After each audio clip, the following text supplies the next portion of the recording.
Learning objective 2 is equity investments, where we are this in-between range between 20 and 50%. Here's where we have different reasons that it may occur. It may be a prelude to an acquisition. A company may buy 20% just to get into the investment and see for themselves how the company is run and the prospects. It may also be a strategic alliance where the large company wants to be important to the small company, and that would lead to strategic alliances for marketing channels, things of that sort. Or a type of alliance would be an R&D alliance where they could share technology. The benefit is that there might be a board seat available for this investment. Again, it's not controlled, but it's substantial, so it may warrant a board position.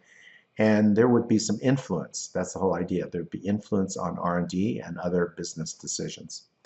Finally, there could be transactions between this company and the larger partner. Again, technology sharing, there could be a licensing of patents and things of that sort. So this is a cozying up relationship that often occurs with the equity method.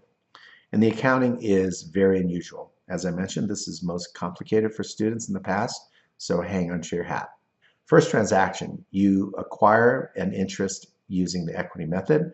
That was the easy one. Cash goes down and the value of the investment goes up. Second is you receive a dividend. Now, normally when you receive a dividend, you show dividend revenues, right, on the income statement. But no, not in equity method. When you receive dividend, it's seen kind of like a reimbursement of your investment. You get cash, so cash goes up, but rather than having revenue go up, you reduce the carrying value of your investment using the equity method.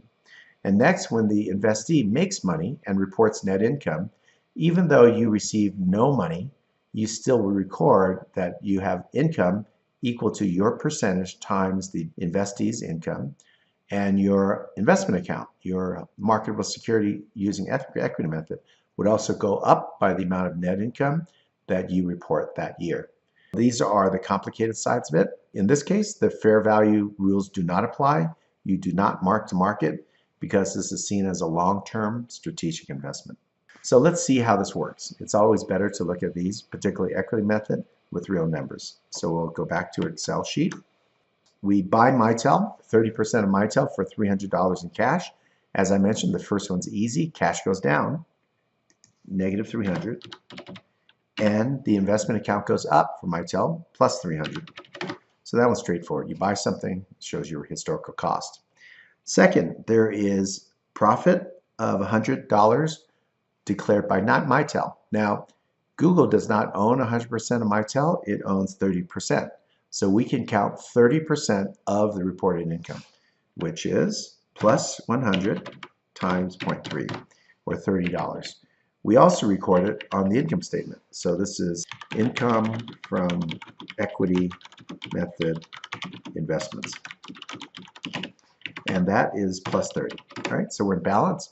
Notice cash changed hands. We record our pro rata share of the income from the investment, in this case, Mitel. Next, Mitel pays $30 in total to its shareholders. We don't get all the money because we don't own all the stock. So here we will get cash, and that's a plus. It's $30 dividends times 0.3, which is our ownership interest. So we get $9, which goes to reduce our carrying value for Mitel. Again, this is the one that's odd. We get dividend income, but it is not considered part of in our income statement. It's seen as a reduction of our carrying value. All right, so that's equity method. So the effects of equity method are our analysis. It kind of messes things up. Usually it's a small item, so for large companies analysis, it has very little bearing.